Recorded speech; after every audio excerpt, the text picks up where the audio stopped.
Admission নিয়েছেন তারা আপনাদের ক্লাসটা কিভাবে যাবে, আর যারা এডমিশন নেয়নি হয়তো জানতে চাচ্ছেন কিভাবে হবে, প্রসেসটা একটু ডিটেলস আলাপ করি।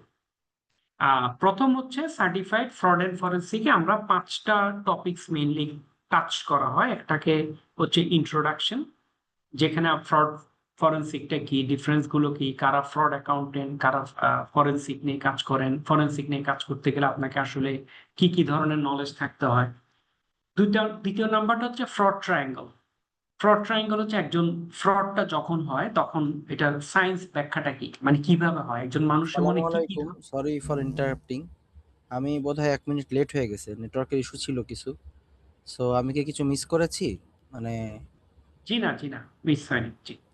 আচ্ছা, I am already feeling confuse.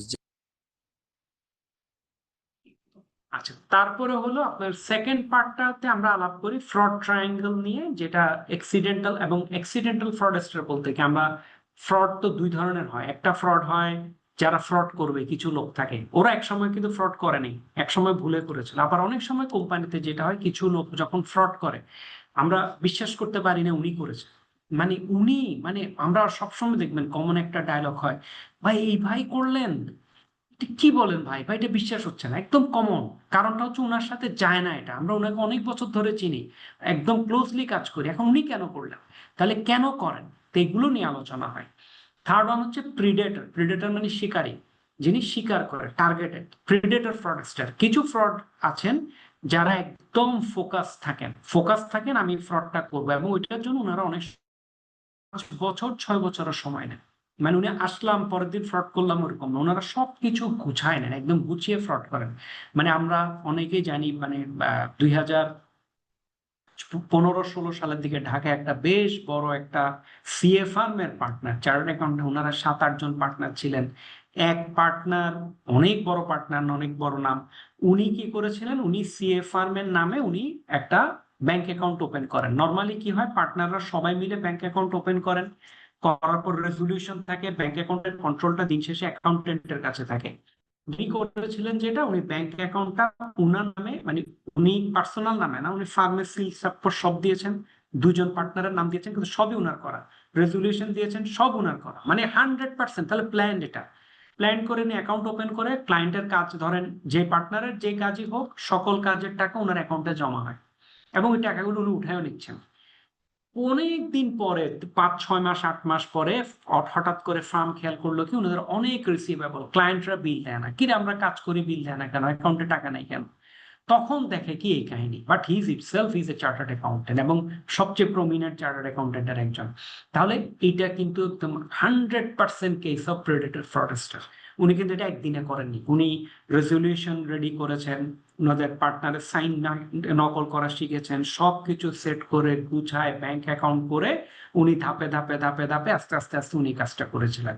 তাহলে এদের ব্যাপারে আমাদের কিছু ডিসকাশন হয়। আর একটা ডিসকাশন হচ্ছে দিন শেষে ইন্টারনাল কন্ট্রোল। আপনার ইন্টারনাল কন্ট্রোলের ক্ষেত্রে আমরা এখন এই ব্যাচ থেকে যেটা করছি, আমরা আমাদের তো পরীক্ষার জন্য যতটুকু ইন্টারনাল কন্ট্রোল, কসো ফ্রেমওয়ার্ক যতটুকু আলোচনা, ওগুলো তো থাকে, কিন্তু আমরা একটা ডিটেলস ইন্টারনাল কন্ট্রোলের উপর একটা 4 দিনের ক্লাস করেছি আমরা কিছুদিন আগে।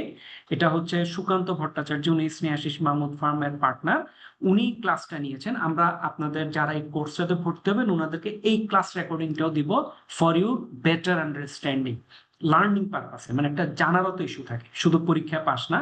মানে আমাদের রেগুলার ক্লাস রেকর্ডিং আপনি পরীক্ষা পাস করে যাবেন, এটা হচ্ছে আমরা এডিশনাল ফর ইউর আন্ডারস্ট্যান্ডিং এটা দিচ্ছি। আর দিন শেষে হলো আপনার ফ্রড এন্ড ফরেন্সিকের এন্ড অফ দ্য ফাইনাল কারণটাই হলো মানি লন্ডারিং।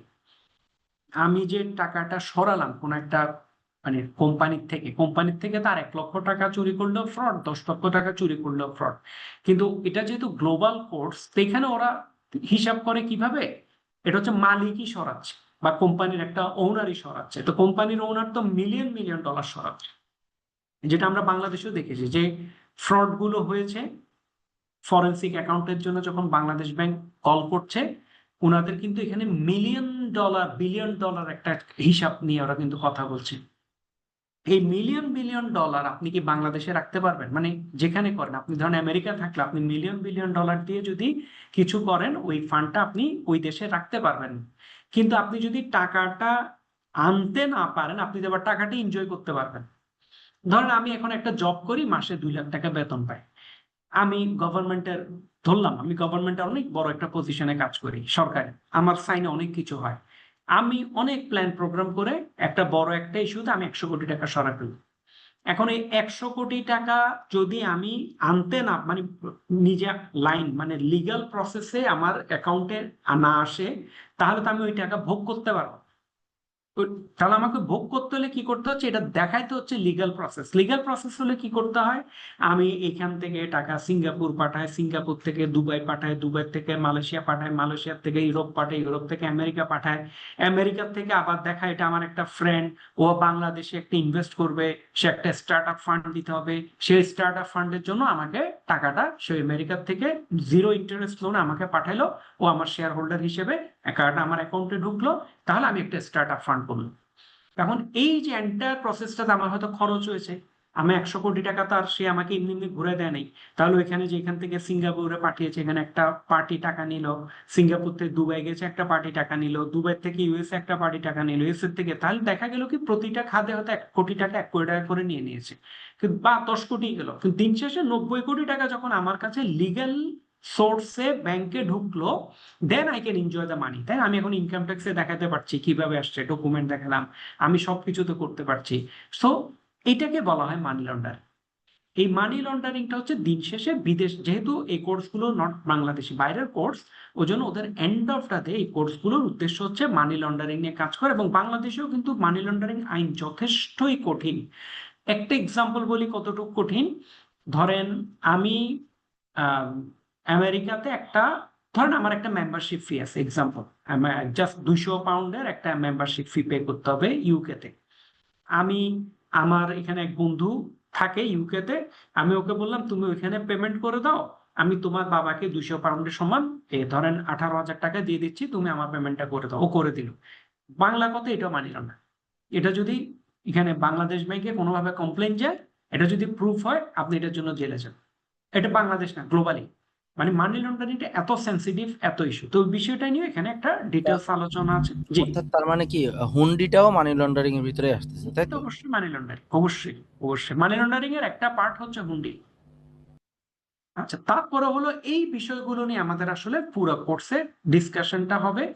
এবং এখানে এডিশনাল আরেকটা ডিসকাশন থাকবে, যেটা হচ্ছে ডেটা এনালিটিক্স নিয়ে। ডেটা এনালিটিক্সটা এন্ড অফ দ্য ডে, আপনারা কেউ যদি ভবিষ্যতে প্ল্যান করেন আমি ফরওয়ার্ড এন্ড ফরেন্সিক অনেক কিছু করব, আপনার প্রথম কাজ করতে হবে ডেটা অ্যানালিটিক্স নিয়ে পড়াশোনা করতে হবে। ফ্রড এন্ড ফরেন্সিকের মাস্টার্স, যেটা ফ্রড এন্ড ফরেন্সিকের মাস্টার্স কিন্তু পুরোপুরি ডেটা অ্যানালিটিক্স, কারণ আপনি যত ডেটা অ্যানালিটিক্স করতে পারবেন, আপনি যত, এবং ফ্রডের স্পেসিফিক সফটওয়্যার আছে, ওগুলো নিয়ে আমরা এখানে মূল কোর্সে যখন যাই, মূল কোর্সে আমরা ডিসকাশন করি।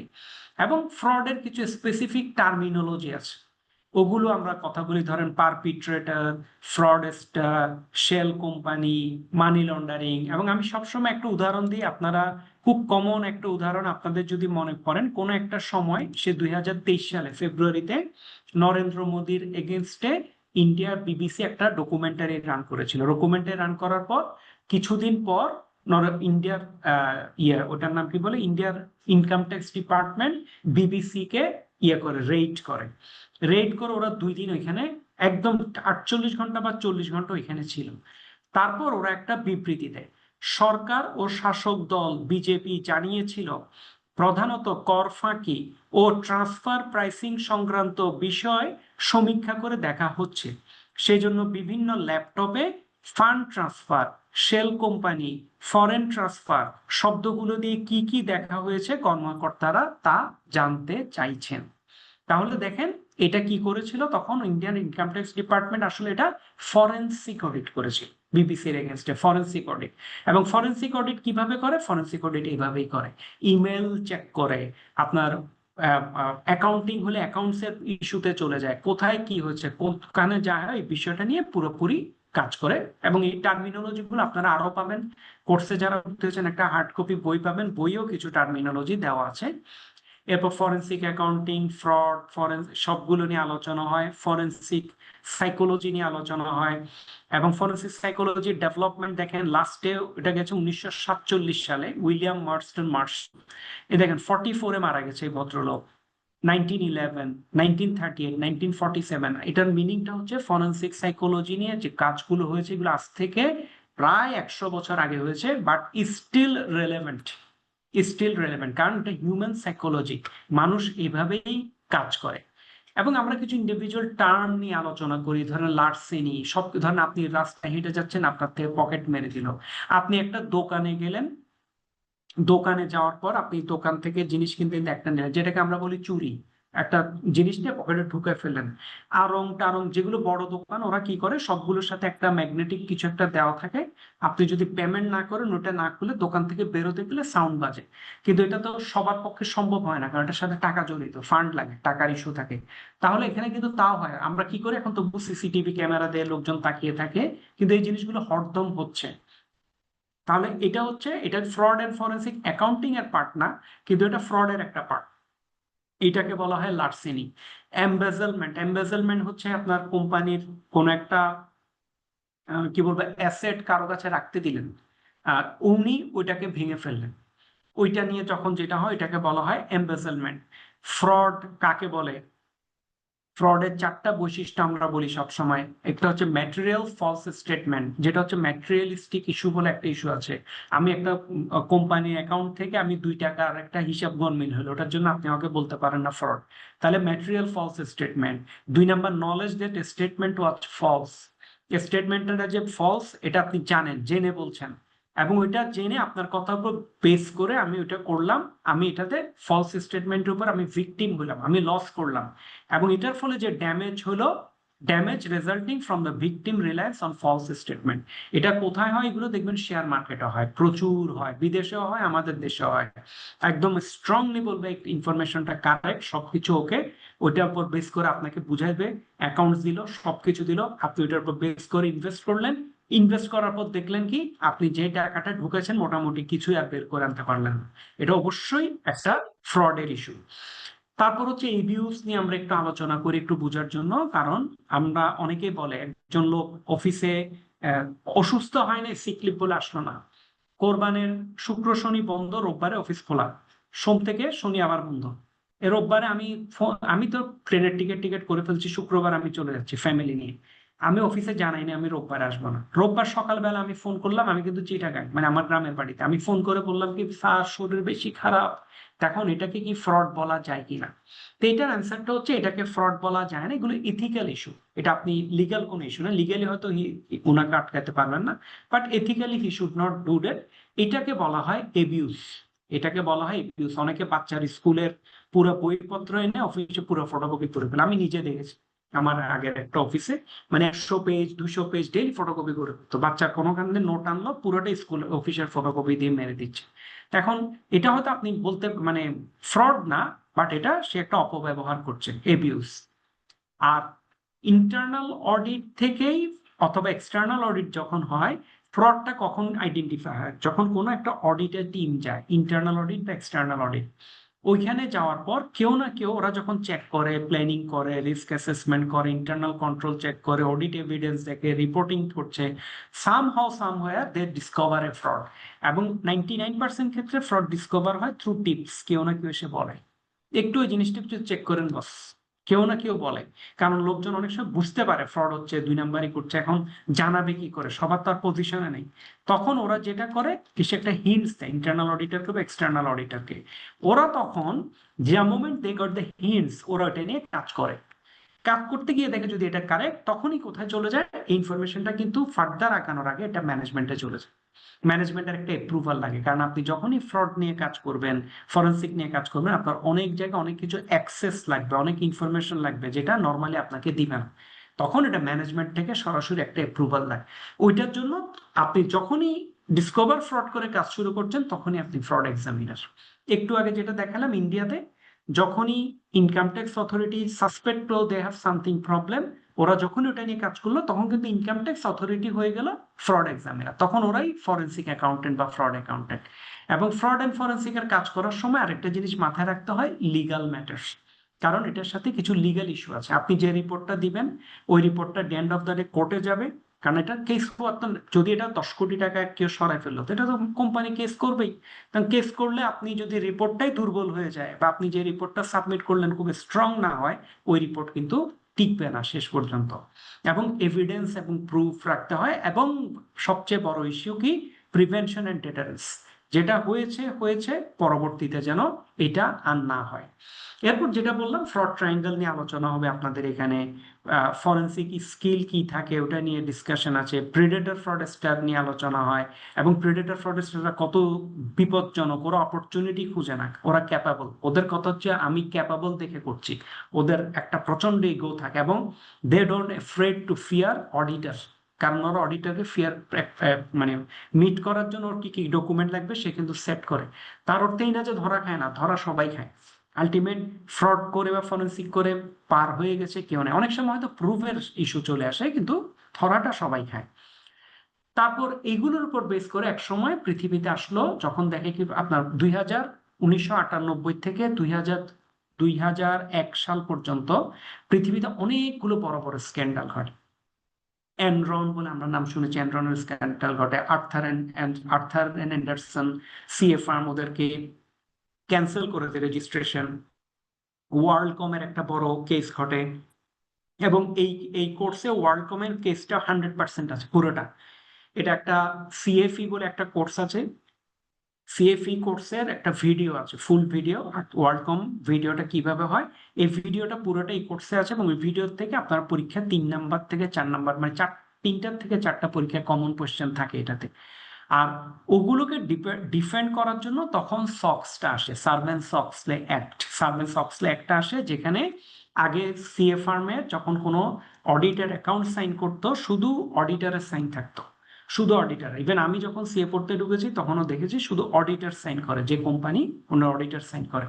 কিন্তু এই সক্স আসার পরে যেটা হলো, শুধু অডিটার সাইন করলে হবে না, কোম্পানির এমডি, কোম্পানি ফাইন্যান্স ডাইরেক্টরকে সাইন করতে হবে। যখনই কোম্পানির এমডি, কোম্পানি ফাইন্যান্স ডাইরেক্টর ওখানে সিগনেচার করছে, তখন কি হচ্ছে, তখন ওরাও কিন্তু রেসপন্সিবল হয়ে যাচ্ছে। তো এটা হচ্ছে সার্ভেন্স অক্সলে অ্যাক্ট। এবং কেউ যদি ভুল ইনফরমেশন দেয়, কতদিনের জেল হবে, খুব কঠিন কঠিন আইন আসছিল। Not comply up to $1 million in fine and up to 10 years in jail নেই যদি কেউ সক্স কমপ্লাই না করে। intentionally defrauds the auditor $5 million in fine and up to 20 years in jail। মানে খুব কঠিন ভাবে আনছিল স্যার। এবং এখানের সাথে আসছিল আপনার ওই সময় কসো ফ্রেমওয়ার্ক। এবং যেটা বলেছিলাম, কসো ফ্রেমওয়ার্ক আমাদের আপনাদের একটা সেপারেট 4 দিনের একটা ক্লাস দিব, ইউল এনজয়, থরলি এনজয় করবেন। কারণ ওটা মানে কসো নিয়ে, ইন্টারনাল কন্ট্রোল নিয়ে, ফ্রড নিয়ে ক্লাসটা করা হয়েছে আমাদের। তারপরে হচ্ছে মানি লন্ডারিং নিয়ে আমাদের ওইখানে ডিসকাশন থাকে।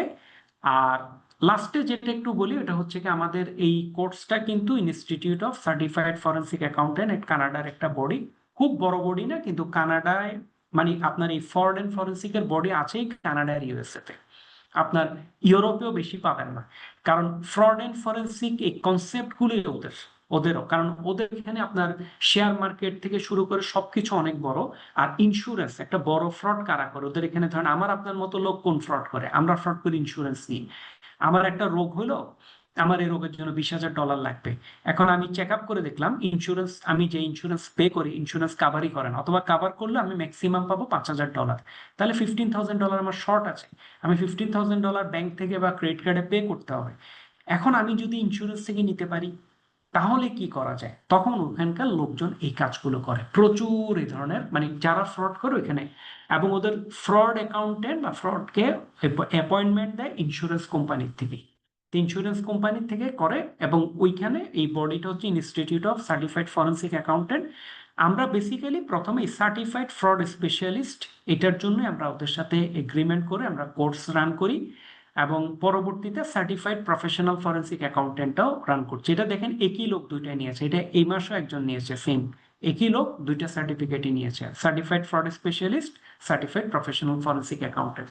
আপনারা যারা আমাদের সিএফএফপি কোর্সটা করবেন, করার পর কারো যদি মনে হয় না I need a better recognition, আপনারা চাইলে, আমরা কিন্তু প্রথম ব্যাচে ওদের থেকে সার্টিফিকেট অফার করেছিলাম, রেসপন্সটা পাই নাই দেখে আমরা করি না। রেসপন্স পাই নাই কেন, ওদের সার্টিফিকেটের ফি $240, তা প্রায় 30,000 টাকার মতো। এখন 30,000 টাকা সার্টিফিকেট ফি প্লাস কোর্স ফি সব মিলে আমাদের প্রায় 45,000 টাকা, এবং লাইভ ক্লাস ছিল তখন আমরা 18,000 টাকা নিতাম। তাহলে টোটাল গিয়ে আমাদের 50,000 টাকার মতো কোর্স ফি পড়ে যায়। 50,000 টাকায় তো আসলে লোকজন বেশি ইন্টারেস্টেড না, যে কারণে আমরা পরবর্তীতে আমরা শুধু certified fraud and fraud professional বলে সিএফএফপি, এটা একটা সার্টিফিকেশন বডি থেকে দেওয়া হয়। যারা ইন্টারেস্টেড ওনারা পরবর্তীতে শুধু ওনাদেরকে পেমেন্টটা করে ফর্মটা ফিল আপ করে এই সার্টিফিকেটটা নিতে পারবেন। আর আমাদের সেশন হচ্ছে, আমাদের সেশনগুলো অনলাইন রেকর্ডেড ক্লাস। এখানে টোটাল 5টা লাইভ ক্লাস হয়েছিল, 5টা লাইভ ক্লাসের রেকর্ডেড পাবেন, প্লাস আপনারা প্রচুর এডিশনাল রেকর্ড পাবেন। মানে যেসব টপিক্সে কথা হয়েছে ওইসব টপিক্সের এডিশনাল আপনার বিভিন্ন বিদেশের কিছু আপনার টপিক পাবেন যেগুলো রেকর্ড করা। আমাদের মক টেস্ট আছে, আপনারা যারা এর মধ্যে ভর্তি হয়ে যাবেন আপনারা জুনের মধ্যে ইনশাল্লাহ, মানে জুন ম্যাক্সিমাম, আসলে আমাকে যদি অনেস্টলি বলেন কেউ যদি পড়াশোনা করেন it will take only 2 weeks একদম এটা প্রিপারেশন নিতে, কারণ এখানে ক্লাস রেকর্ড বই, এর বাইরে পরীক্ষা কোশ্চেন খুব বেশি কিছু আসে না, কনসেপচুয়াল মেইনলি। আর তবু আমরা যেটা করেছি, আমরা ধরে নিয়েছি আপনারা জুলাই মাসে পরীক্ষা দিবেন, মানে মে মাসে এখন ভর্তি হয়ে জুলাই পরীক্ষা দিবেন। জুলাই পরীক্ষা হবে 3rd উইক অফ জুলাই, 17, 18, 19 তারিখ, জুলাইয়ের 17, 18, 19। আর আমরা একটা মক টেস্ট নিব আপনাদের 1st উইক অফ জুলাই, জুলাইয়ের 1st উইকে। আমাদের কোশ্চেন টাইপ হচ্ছে এমসিকিউ, আর টোটাল মার্কস হচ্ছে 100, আর ডিউরেশন হচ্ছে 90 মিনিটস। 100 বলতে একটা কোশ্চেন 2 মার্কস করে, 50টা কোশ্চেন। তা 50টা কোশ্চেন খুব বেশি না, মানে আপনার, এবং এটা পাশের হার যদি বলেন, আমাদের একজন বোধহয় আজ থেকে 2-4 বছর আগে ফেল করেছিল। এটা ফেল করে না, ফেল করার মতো না আসলে, কারণ আমাদের ক্লাসগুলো কিন্তু আমরা মোটামুটি যথেষ্ট গুছিয়েই সেট করা, পরীক্ষাটা মাথায় রেখে কোর্স ধরে আমার ক্লাস বলেন, রেকর্ডিং বলেন, এডিশনাল আমরা অনেকগুলো সাপোর্ট দিই, এগুলো এটার সাথে এখানে সেট করা আছে। আর আমাদের কোর্স ফি আমরা 12,000 টাকাই নিই, আর আমরা ঈদুল আজহা উপলক্ষে আমরা একটা 10,000 টাকা একটা অফার করছি যারা ইয়ে করতে পারেন। আর এছাড়া একটা কোশ্চেন আমাদের হচ্ছে গিয়ে, আপনারা তো কোর্সটা করবেন, কোর্স তো করছেনই, কোর্সের সাথে আপনারা এডিশনাল কি পাবেন। আমরা আপনাদের 2-3টা খুব এডিশনাল ইম্পর্টেন্ট জিনিস দিব। প্রথমটা হচ্ছে আমরা একটা ইবুক দিব, যেটা হচ্ছে forensic accounting institute of certified public accountant Pakistan. আমরা এক সময় ওনাদের সাথেই কোর্সটা রান করার জন্য প্ল্যান করেছি। পরবর্তীতে আমরা দেখলাম কি পাকিস্তানের সাথে কাজ করতে খুব কঠিন, মানে আমরা ইভেন ক্রেডিট কার্ড আপনার ব্যাংকে ওদের সাথে ইউজ করা যায় না, ব্যাংক ট্রান্সফার কঠিন। তো সবকিছু মিলে আমরা ওদের সাথে আর যাইনি, কিন্তু ওনারা তখন আমাদের ওনাদের কোর্স বুকটা দিয়েছিল, যেটা হচ্ছে ফরেন্সিক অ্যাকাউন্টিং। এই কোর্স বুকটা একদম পিওর, আমাদের যেমন আইসিএবি তে যেরকম একটা টেক্সট বুক বের হয় একদম এলাবোরেটলি সবকিছু গুছায় গুছায়, এটা বেশ ভালো বুক, এই বইটা আমরা আপনাদেরকে দিব। এছাড়া আপনারা fraud auditing and forensic accounting Wiley, এই বইটাও বেশ ভালো বই, fraud auditing and forensic accounting, এই বইটার আমরা আপনাকে একটা সফট কপি দিব, 2টা সফট কপি ইবুক। আর যেটা মেইন, আমরা ফার্স্ট টাইম আপনাদের একটা ইন্টারনাল কন্ট্রোলের উপর একটা 4 দিনের লাইভ জুম ক্লাস হয়েছিল, এই ক্লাসটার রেকর্ড দিব। এই ক্লাসটা মাত্র শেষ হলো গত শুক্রবারে, লাস্ট শুক্রবারে। এটা আমরা এই ক্লাসটাও কিন্তু আমরা 5,000 টাকা করে সেল করি, এটা ফ্রি, টাকা পয়সা না। এটা হচ্ছে মেইনলি হচ্ছে আপনি ফ্রডের কাজ করছেন, ইন্টারনাল অডিটের উপর যেন আপনাদের একটা ইয়ে করে একটা মানে তাও 25 মিনিট লাগছে আপনার, 45 থেকে 11টা 10। আপনাদের যদি এখন এই রিলেটেড, আমাদের কোর্স রিলেটেড যে কোনো কোয়েশ্চেন যদি থাকে। জি, আসসালামু আলাইকুম। আমি এএমএম জাহিদুল কবির। আমার কয়েকটি প্রশ্ন রয়েছে। তার মধ্যে প্রথম কোশ্চেনটা হচ্ছে, আমি যখন গ্লোবালি পরীক্ষাটা দিব 100 মার্কের, দেবার পর যে সার্টিফিকেশনটা হবে এটা কি কানাডা থেকে আমাদের বাংলাদেশে সরবরাহ করা হবে, না অন্য কোনো উপায়ে, বা বাংলাদেশ থেকে আপনারা দিবেন? আচ্ছা, প্রথমটা হচ্ছে আপনি প্রাথমিকভাবে আমরা কোর্সটা ওদের দ্বারাই রান করার কথা, institute of certified forensic accountant. এখন এটা ওদের দ্বারা আমরা রান করছি না, আমরাই কোর্সটা করাচ্ছি, মানে আমরা একাডেমি ফাইন্যান্স ম্যানেজমেন্ট। তা আপনি প্রথম যে কোর্সটা পাবেন, আমরা ইনিশিয়ালি যে সার্টিফিকেটটা পাবেন এটা হচ্ছে institute of certified management, ICMF, institute of strategic management and finance, ISMF। আইএসএমএফ হচ্ছে ইউএস এর একটা সার্টিফিকেশন বডি, ওরা বিভিন্ন সার্টিফিকেট দেয়, ওরা ফরেন্সিক অ্যাকাউন্টেন্ট দেয়, অ্যাকাউন্টিং এর ওদের, HR এর ওদের, ফাইন্যান্স এর ওদের, মার্কেটিং ওদের, সকল, ওটা হচ্ছে মেইনলি সার্টিফিকেশন বডি, কিন্তু ইউএস এর। আপনারা ওদের সার্টিফিকেট পাবেন, এটা ওরাই পাঠায় আপনারা পরীক্ষায় পাশের মাসখানেক পরে বা 40 দিনের মতো পরে আপনারা সার্টিফিকেটটা পাবেন, এটা হার্ড কপি পাবেন। আর সেকেন্ড ওয়ান হচ্ছে আপনারা যদি পরবর্তীতে এই সার্টিফিকেটটা চান, এটা ওরা সরাসরি আপনার ঠিকানায় পাঠাবে, এটা আমাকে দিবে না। মানে ও আপনাকে দিবে, ব্যক্তি আপনার সাথে ওর সাথে রিলেশন হবে, কিন্তু আমরা সকল কিছু অ্যারেঞ্জ করে দেব। এটা কানাডার থেকে আসবে, ওইটাও ইউএসএ থেকে আসবে, বাট ওইটা একটা সার্টিফিকেশন বডির থ্রুতে আসবে। জি, ধন্যবাদ। তবে কানাডা থেকে যে সার্টিফিকেটটা আসবে, এটার জন্য কি আমাকে পরবর্তীতে আমি যে গ্লোবালি পরীক্ষা পাশ করলাম, অন্যান্য অ্যাডমিনিস্ট্রেটিভ কাজগুলো ওদের কাছে পাঠিয়ে দেওয়ার পর তারপর আসবে, এরকম কি? আপনি যখন আমাদের এই কোর্স পরীক্ষাটা পাশ করবেন, পাশ করার পর আপনি যদি সার্টিফিকেটটা নিতে চান, আপনি ওদের যে ফর্মটা আছে ফর্মটা ফিল আপ করবেন, আপনার সিভি দিবেন, আর আপনার রিকোয়ারমেন্ট মানে একাডেমিক আর কি একাডেমিক সার্টিফিকেট গুলো দিবেন। দেওয়ার পরে আমি ওদেরকে পাঠাবো, আমি বলবো আপনি পরীক্ষায় পাশ করেছেন, তখন ওরা আপনার সার্টিফিকেটটা ইস্যু করবে। সেক্ষেত্রে কত খরচ পড়বে আপনাদের এই 10,000 বা 12,000 টাকার বাইরে? এটা হচ্ছে আপনি যদি নিজে পেমেন্ট করেন $160, 160, আর আমাদের থ্রুতে পেমেন্ট করলে 240, 240। এটা রেগুলার পেমেন্ট 480। এটা আমরা বেশ ভালো একটা ডিসকাউন্ট নিয়ে এসেছি। সরি, আরেকবার যদি বলতেন। আপনি যদি আপনার কার্ডে পেমেন্ট করেন তাহলে $160, আর আমাদেরকে দিলে আমরা ব্যাংক ট্রান্সফার করে দিই, তখন হচ্ছে $240, কারণ আমাদের 35% ভ্যাট ট্যাক্স যোগ করে গভর্নমেন্ট। আর এটা রেগুলার ফি হচ্ছে $480, ওটা বলছিলাম। বুঝতে পারছি, thank you. Thank you so much.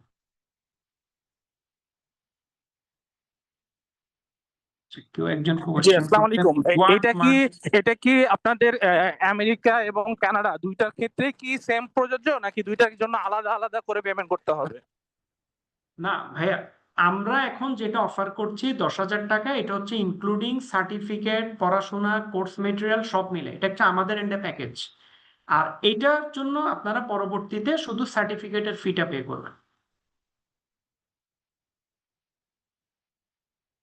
মানে আপনি 10,000 টাকা যেটা ইনক্লুডিং এক্সাম, ইনক্লুডিং সার্টিফিকেট সবকিছু মিলে, আইএসএমএফ এর সার্টিফিকেটের।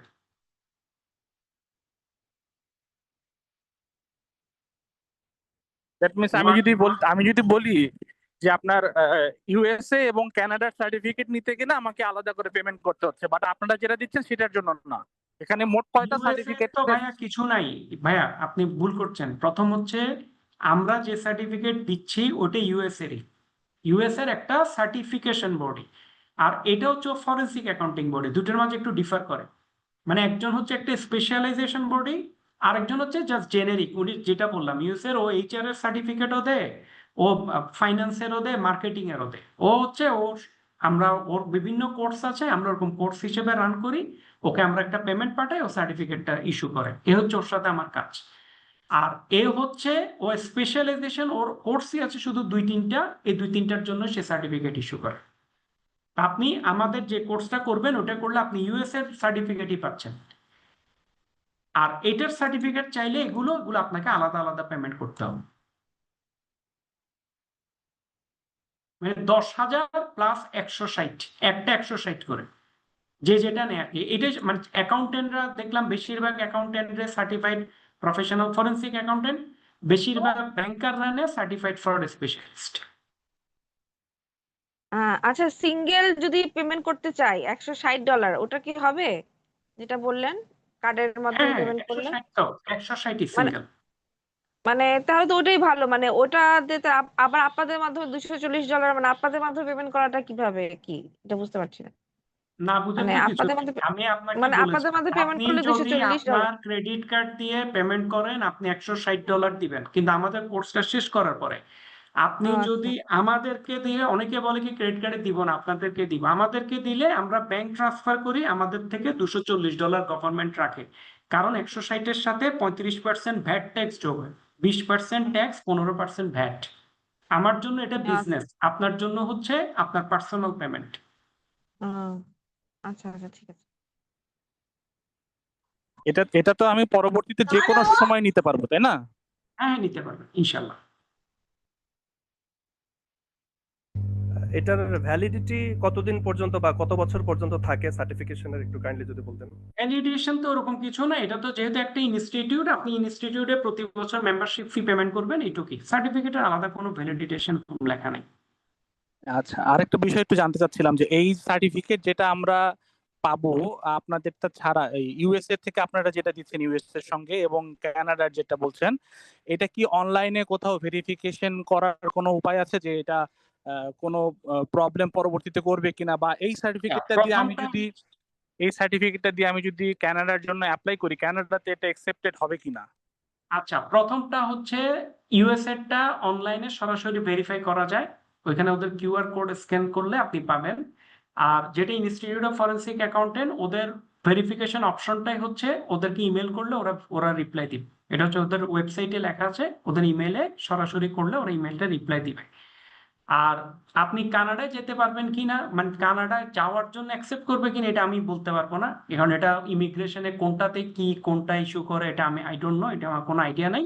তবে আমাদের কানাডায় যারা কাজ করেন বাংলাদেশে অনেকে এটা নিয়েছেন পরবর্তীতে, কারণ এইটার সাথে ধরেন আপনার সিপিএ এক্সাম্পল, আপনি যদি অডিট করতে চান আপনাকে সিপিএ হইতে হবে, মানে কানাডায়। আপনি বাংলাদেশে অডিট করতে চাইলে আপনাকে চার্টার্ড অ্যাকাউন্টেন্টই হইতে হবে।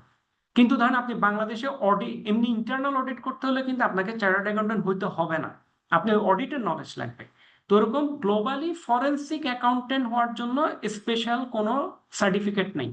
যারাই ফরেনসিক অ্যাকাউন্ট করেন ওনারা হয় চার্টার্ড অ্যাকাউন্টেন্ট বা ইন্টারনাল অডিটর বা এরকম ওই প্রফেশনে আছেন, অনেকে ডাটা অ্যানালিটিক্সও আছেন, একই সাথে ওনারা যে কোনো একটা সার্টিফিকেশন রাখেন। আচ্ছা, এক ভাই বলছেন দুদকের কর্মকর্তা হিসেবে আমার জন্য কেমন হবে, সার্টিফিকেটের মেয়াদ কেমন? আচ্ছা, প্রথমটা হলো দুদকের কর্মকর্তা বলতে পারবো না, তবে আমাদের ভ্যাটের গোয়েন্দা অধিদপ্তর থেকে মিনিমাম 30 জন, 30 জন বেশি বলে ফেলছে, 30 জন হবে না, কিন্তু 10 থেকে 15 জন এই সার্টিফিকেটটা নিয়েছে ভ্যাটের গোয়েন্দা অধিদপ্তর থেকে, মানে গোয়েন্দা বিভাগে যারা কাজ করেন। এখন উনারা নিচ্ছেন, এখনো নিচ্ছেন, নিশ্চয়ই উনারা বেনিফিট পাচ্ছেন। আর মেয়াদ বলতে যেটা বলেছিলাম, সার্টিফিকেটে তো আসলে সাধারণত কোনো মেয়াদ থাকে না। সার্টিফিকেট হচ্ছে আপনি ইনস্টিটিউটের সাথে আপনি কন্টিনিউ করলে আপনি ওকে ইয়ারলি যে মেম্বারশিপ ফি আছে ওইটা পেমেন্ট করবেন। আপনি যদি পেমেন্ট না করেন, আপনি সার্টিফিকেট পাইলেন, কোনো কারণে কেউ ধরেন ইনস্টিটিউটে মেল করলো এটা কি রিয়েল কি না, তখন বলবে হ্যাঁ real, but he is not my member, তখন হয়তো এটা বলবে আর কি। মেয়াদ নাই। ফাইনাল পরীক্ষা কবে? ফাইনাল পরীক্ষা জুলাই মাসের 3rd উইকে। Who are eligible for this course? যে কেউ ইন্টারেস্টেড অ্যাকাউন্ট, তবে অ্যাকাউন্টস ব্যাকগ্রাউন্ড হলে ভালো, যে কোনো অ্যাকাউন্টেন্ট, যে কোনো অডিটর, যে কোনো ইন্টারনাল অডিটর ইজ এলিজিবল। ব্যাংকার করে, যেটা একটু আগে বলছিলাম, প্রচুর ব্যাংকার করে আমাদের এটা। ব্যাংকারের জন্য উপকার কোন দিকে ভাই, এটা আমি ঠিক বলতে পারবো না, কারণ আমাদের লাস্ট যতগুলো কোর্স হচ্ছে প্রতি কোর্সে 5-7 জন করে ব্যাংকার জয়েন করে, এবং উনারা দেখলাম ওই সার্টিফাইড ফরেনসিক অ্যাকাউন্টিংটা নেয় না, ওনারা সার্টিফাইড ফ্রড স্পেশালিস্টটা নিচ্ছে। বাংলাদেশে মূল্যায়ন বলতে এটা তো ভাই ওই অ্যাকাউন্টেন্টসের ডিগ্রি না, বাংলাদেশে অ্যাকাউন্টেন্ট হিসেবে আপনি আইসিএবি ছাড়া আসলে মানে অ্যাকাউন্টেন্ট হিসেবে আর কোনো কিছুর ভ্যালু পাবেন না, কিন্তু যখনই নন অ্যাকাউন্টিং যাচ্ছেন তখন যে কোনো সার্টিফিকেটকে তো ভ্যালু করে। ইন্টারনাল অডিটে আমরা একটা সার্টিফিকেট করাই, ধরেন পিআইএ, ওইটাই আমাদের ধরেন বেশ কয়েকটা বডি, মানে প্রাইভেট কোম্পানি একদম এটা অফিসিয়ালি ওদের। আমি জাস্ট একটা এক্সাম্পল বলি, গত 4 মাসে শুধু ব্র্যাক থেকে 192 জন আমাদের পিআইএ করেছে, শুধু ব্র্যাক থেকে। তা মূল্যায়ন হবেই, আগে পরে না হয়ে যাবে না। What's the yearly membership fee? $50। Yearly membership fee হচ্ছে এই 50। এই এই কোর্সের সার্টিফিকেটটা আমি যদি কোনো গভর্নমেন্ট যে প্রজেক্ট গুলা হয়ে থাকে, ওয়ার্ল্ড ব্যাংক ফাইন্যান্স বা এডিবি ফাইন্যান্স রিলেটেড যে প্রজেক্ট গুলো হয়ে থাকে, এগুলোতে কি এই সার্টিফিকেট গুলোর কোনো অ্যাকসেপ্টেন্স বা এগুলোর কোনো এক্সট্রা ভ্যালু অ্যাড করবে? অ্যাকসেপ্টেন্স বলতে পারবো না, তবে ভ্যালু বোধ অ্যাড করবে। কেন বলছি, কারণ আমাদের এই সার্টিফাইড প্রফেশনাল ফরেনসিক অ্যাকাউন্টেন্টের সবচেয়ে বড় ক্লায়েন্ট হচ্ছে chartered accountant, practising chartered accountant যাদের ফার্ম আছে। তা আমি অনেককে জিজ্ঞেস করেছিলাম মানে আপনারা এটা কি জন্য নিচ্ছেন, তখন ওনারা আপনি যে কোশ্চেনটা বলেছেন ওটার জন্য, ওনারা বলছে আমরা বিভিন্ন জায়গায় কনসালটেন্সির জন্য যখন বিট করছি তখন এই সার্টিফিকেট, মানে ওরা তখন বলছে আমি তখন বলতে পারি আমি একজন ফরেনসিক অ্যাকাউন্টেন্ট। তা এখন ওরা করছে কিনা এটা তার আমি বলতে পারছি না, তবে এটার জন্যই নিচ্ছে। আর ফরেনসিক অ্যাকাউন্টে আপনি গুগলে সার্চ দিয়ে দেখেন, খুব বেশি বডি নেই, গ্লোবালে আছে 8-10টা ম্যাক্সিমাম, এবং সবগুলো ইউএসএ কানাডার মধ্যে, এবং সবগুলো এর মধ্যে যদি বলেন পড়াশোনা করে স্ট্রাকচারালি সবচেয়ে বেশি পাওয়া করছে এটা হচ্ছে সিএফই। সিএফই তো বাংলাদেশেও খুলেছে, কিন্তু লোকজন সিএফই করার আগে আমারটা করে এরপর সিএফই তে যাচ্ছে আর কি, এখন একটু কনফিডেন্স বিল্ড করার জন্য, কারণ সিএফই আবার একটু এক্সপেন্সিভ। কোর্স ফি $1200, পরীক্ষার ফি সব মিলে প্রায় 1.5 লক্ষ 2 লক্ষ টাকার মামলা। তার আগে একটু লোকজন এদিকে ঘুরে যায়। স্যার আমি একটু লেটে জয়েন করেছি, আমার একটা জিনিস একটু ক্লিয়ার করা দরকার, সেটা হচ্ছে যে ফরেনসিক অ্যাকাউন্টেন্টের জন্য আমরা আপনাকে যে 10,000 টাকা ফি দিচ্ছি, সো এটা দিয়ে ফরেনসিক অ্যাকাউন্টেন্টের সার্টিফিকেশনটা আমরা পাবো আমরা যদি এক্সামটা পাস করি। বাট এইটার পর ফ্রড স্পেশালিস্টের যে সার্টিফিকেটটা আমাদের দেওয়া হবে ওটার জন্য আলাদা কোনো এক্সাম দেওয়া লাগবে না, মানে এই একটা না, এক্সাম পাসের মাধ্যমে ওইটা আলাদা পাবো, এরকম কিছু? জি জি, এটা আলাদা কোনো এক্সাম লাগবে না, মানে আমরা আমাদের কোর্সটা ডিজাইন করেছিলাম সার্টিফাইড ফ্রড স্পেশালিস্ট ওইটাকে নিয়ে, মানে প্রথমে তো ওই হিসেবে ওটা আপনি তো রেগুলার পান। পরবর্তীতে আমাদের এখানে ওদের মানে ইনস্টিটিউটের ওদের কিছু গাইডলাইন অনুসারে আমরা কিছু ফরেনসিক অ্যাকাউন্টেন্টের কিছু টুলস ঢুকানোর পরে ওরা আমাদেরকে বলছে দুইটাই যে কোনোটাই ইউ ক্যান ইউজ, কোনো সমস্যা নেই, মানে এক কোর্সে 2 সার্টিফিকেটের যে কোনো একটা নিতে পারবে, বা দুইটা চাইলে দুইটাও নিতে পারবে। বাট ফরেনসিক অ্যাকাউন্টেন্টের জন্য তো আমার আলাদা করে কোনো ফি দিতে হচ্ছে না, আই মিন আপনাদের যে ফি সেটা দেওয়ার মাধ্যমে আমি এই সার্টিফিকেটটা পেয়ে যাচ্ছি, বাট ফ্রডের আপনি কি জন্য এই আমাকে আলাদা করে সার্টিফিকেটটার কথা বলছেন? এইটা আমার এই অ্যাকচুয়ালি আমার সার্টিফিকেটটা মানে আহ, আমি সার্টিফাইড ফরেনসিক অ্যাকাউন্ট ভাই, একটু এখানে বোধহয় একটা কনফিউশন হচ্ছে। প্রথম হচ্ছে আমরা যে কোর্সটা অফার করছি, আমাদের কোর্সের নাম হচ্ছে certified fraud and forensic accountant, হ্যাঁ certified fraud and forensic professional, CFFP. এই কোর্সের আপনি সার্টিফিকেট পাবেন আইএসএমএফ থেকে, institute of strategic management and finance. আর আপনি আমাদের কোর্স পাশ করার পরে আপনি যদি চান তখন আপনি এই দুইটার যে কোনো একটা বা দুইটাই নিতে পারবেন। আচ্ছা, এবার বুঝতে পেরেছি। জি। এই Thank এই you. এই কোর্সটাকে আমরা কি একটা শর্ট টাইম ডিপ্লোমা কোর্স হিসেবে কাউন্ট করতে এটা পারি বা শর্ট টাইম ডিপ্লোমা, ওদের দেশে সবই short time diploma. Even HCC এর 3 বছর 3.5 বছরের কোর্স, ওরও এটাকেও ডিপ্লোমা।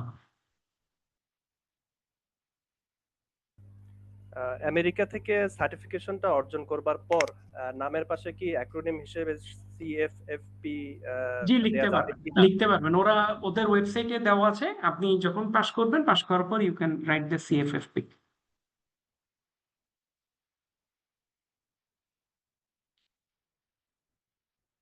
আমরা তাহলে আজকে এইটুকুই রাখি, রাত হয়েছে।